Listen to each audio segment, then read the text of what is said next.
Kembali lagi di podcast Omes, obrolan menyenangkan seputar Spenggalu.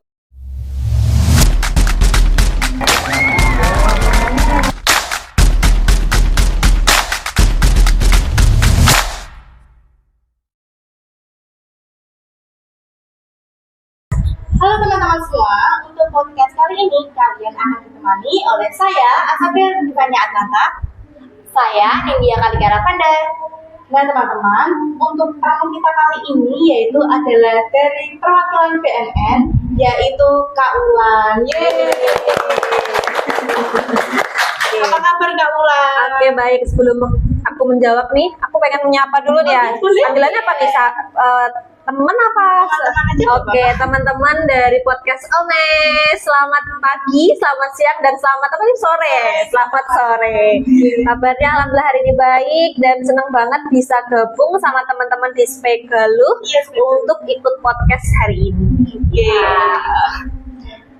Teman-teman, kali ini SMP Negeri 30 kedatangan Kak Ulan dari BNN untuk mensosialisasikan mengenai kalau tidak salah narkoba ya Ibu ya.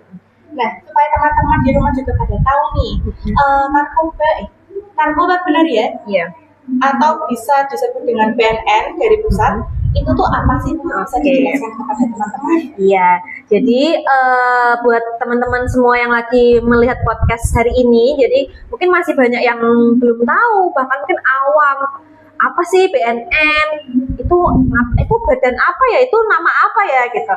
Jadi BNN sendiri itu adalah Badan Narkotika Nasional. Jadi itu adalah instansi di pusat di bawah langsung presiden yang bertanggung jawab berkaitan atau bekerjanya fokusnya adalah berkaitan sama narkoba. Bisa dari pemberantasannya, dari pencegahannya, dari rehabilitasinya gitu. Jadi segala hal yang mengurusi narkoba yang ada di Indonesia itu yang menangani adalah BNN itu sendiri. Dan BNN sendiri itu ada BNN pusat yang ada di Jakarta, lalu ada di setiap provinsi di Indonesia itu juga ada, kita sebutnya BNNP. Lalu BNNP ada lagi anak-anaknya nih, BNNK atau BNN kabupaten atau kota di masing-masing kabupaten atau kota di masing-masing provinsi itu. Jadi di Indonesia sudah punya ada BNN pusat, BNNP provinsi, dan BNN kabupaten atau kota. Tadi fokusnya adalah di penanganan dan segala hal menangani berkaitan sama narkoba. Gitu. Banyak sekali. Betul. Karena mungkin masih belum familiar ya. Mungkin selama ini taunya siapa sih yang ngurusin gitu, mungkin kalau kesehatan ada Kemenkes gitu lah. Kalau narkoba tuh kalau mau tanya-tanya, mau cari info ke mana sih gitu ya, kita bisa tanya-tanya atau konsultasikan apapun itu ke BNN. Dan nggak perlu takut juga, wah nanti kalau ke BNN pasti ditangkap atau masih fokusnya ke berantas nih sama polisi dan lain sebagainya. Enggak, kita nggak hanya fokus di pemberantasan, tapi kita juga ada di bagian penyuluhan dan pemberdayaan masyarakat. Dan kita juga ada bagian rehabilitasinya gitu. Jadi nggak semata-mata berkaitan sama berantasnya aja, tapi kita juga ajarkan mungkin klien-klien tentang bagian rehabnya seperti apa, penyuluhan dan pemberdayaan masyarakatnya seperti apa. Memang mempermudahkan masyarakat juga ya Ibu untuk konsultasi. Betul. Jadi ketika ada orang ke BNN, wah berarti dia pemakai, bukan. Mungkin dia sedang konsultasi atau mungkin sedang berkoordinasi dan juga mungkin sedang pembuatan surat keterangan bebas narkoba, itu ranahnya BNN. Oke. Berbicara masalah narkoba nih Bu, kondisi pergaulan sekarang itu sangat mengkhawatirkan gitu kan. Apa sih saran edukasi yang bisa Ibu sampaikan untuk anak-anak pelajar biar mereka tuh nggak masuk ke dalam pergaulan yang negatif? Oke, jadi tadi ya, sekarang ini kan usianya kan SMP ya, SMP menuju SMA, lagi ranah-ranah atau lagi fasenya mencari jati diri nih, lagi pengen validasi, aku bisa ini, pengen posting ini gitu, terus lagi mencari jati diri itu gampang terpengaruh, salah satunya adalah dengan pengaruh narkoba. Awal mulanya biasanya adalah gerbangnya adalah dari rokok. Makanya dari usia-usia sekarang ini kita mulai harus bijak dalam memilih apa yang akan kita konsumsi, apa yang akan kita lakukan untuk diri kita sendiri, khususnya buat anak-anak zaman sekarang. Karena ya mulai harus bijak nih, apalagi sekarang pengaruh sosial media nih. Jadi ketika melihat apapun jangan ditelan bulat-bulat. Jangan langsung berarti ini jelek, ini bagus. Mulai harus bisa membedakan. Ini ketika aku ngelakuin ini bagus enggak? Ketika aku melakukan ini dampaknya apa gitu. Terus mulai selektif dalam memilih pertemanan. Karena tidak mudah nih atau tidak menutup kemungkinan sekarang kalau anak SMP nggak cuma anak SMP doang deh temennya, ke anak SMA, ke orang-orang kuliah atau orang yang jauh lebih dewasa umurnya. Dan di situ kita harus bisa memilih temannya seperti apa. Ketika kita bergaul sama orang yang lebih dewasa, kita harus seperti apa, kayak gitu.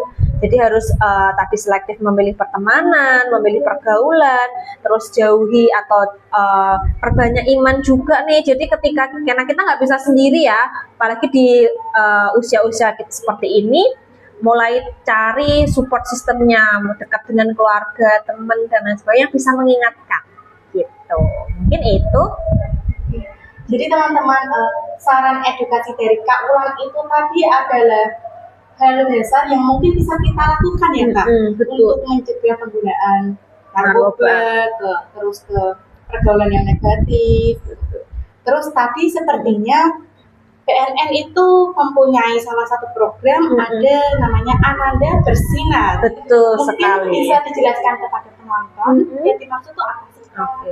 Jadi Ananda Bersinar ini program baru dari Bapak pimpinan kita, Bapak Suyudi. Jadi itu singkatan sebenarnya, Ananda Bersinar. Itu adalah aksi nasional anti narkotika dimulai dari anak, bersih narkoba. Jadi bersinar itu tuh bersih narkoba gitu. Jadi kenapa fokusnya ke anak, bener-bener spesifik banget nih kan.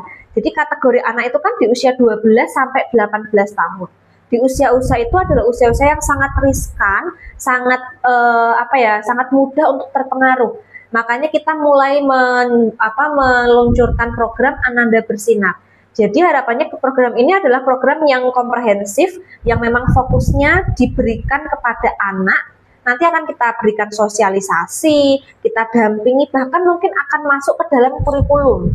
Kita akan masuk kurikulum narkoba atau berkaitan dengan narkotika akan masuk menjadi pelajaran atau hal-hal yang memang dipelajari dari si mahasiswa atau siswa-siswa kayak gitu. Jadi harapannya di usia-usia 12 sampai 18 tahun tadi yang masuk kategori anak, mereka mulai terpapar nih. Sebenarnya narkoba ini apa sih gitu? Karena justru mungkin selama ini adalah banyak anak-anak itu yang tidak tahu sebenarnya narkoba itu apa. Tapi taunya dikasih orang. Mereka taunya kalau memakai itu dia merasa tenang perasaannya, dia merasa bahagia gitu. Tapi sebenarnya tidak tahu sebenarnya itu apa, dampaknya apa, karena memang tidak pernah mendapat edukasi atau paparan secara spesifik gitu. Kalau mungkin di anak sekolah ada PMR ya, kan ada penanganan gitu. Orang jadi tahu nih, oh kalau ada luka tuh diobatin seperti ini. Tapi selama ini kan jarang narkoba secara spesifik itu diajarkan, lalu cara menolaknya gimana, cara menjauhi atau menghindarinya seperti apa gitu.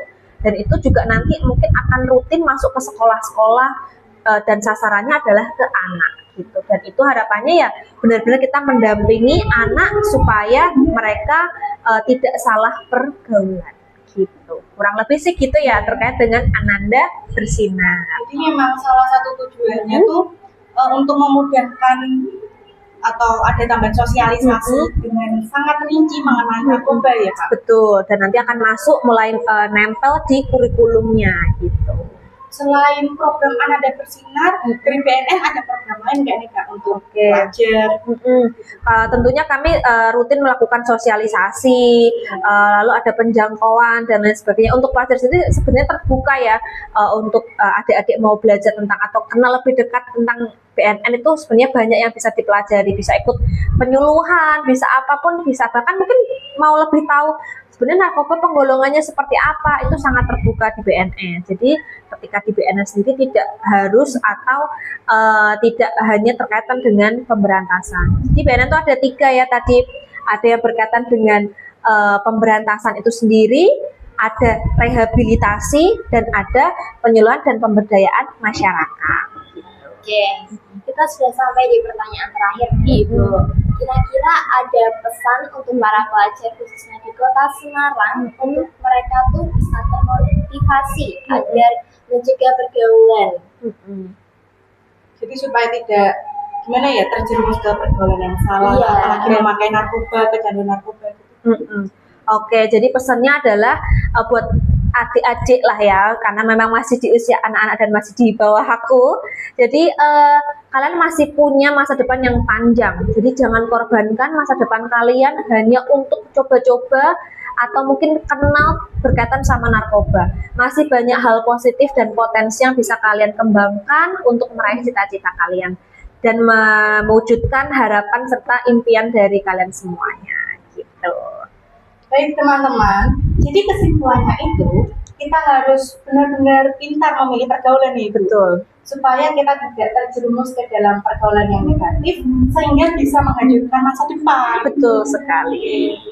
Baik, podcast hari ini cukup untuk Sampai sini sampai saja. sini saja. Terima kasih ya Kak Ulan. Iya, sama-sama.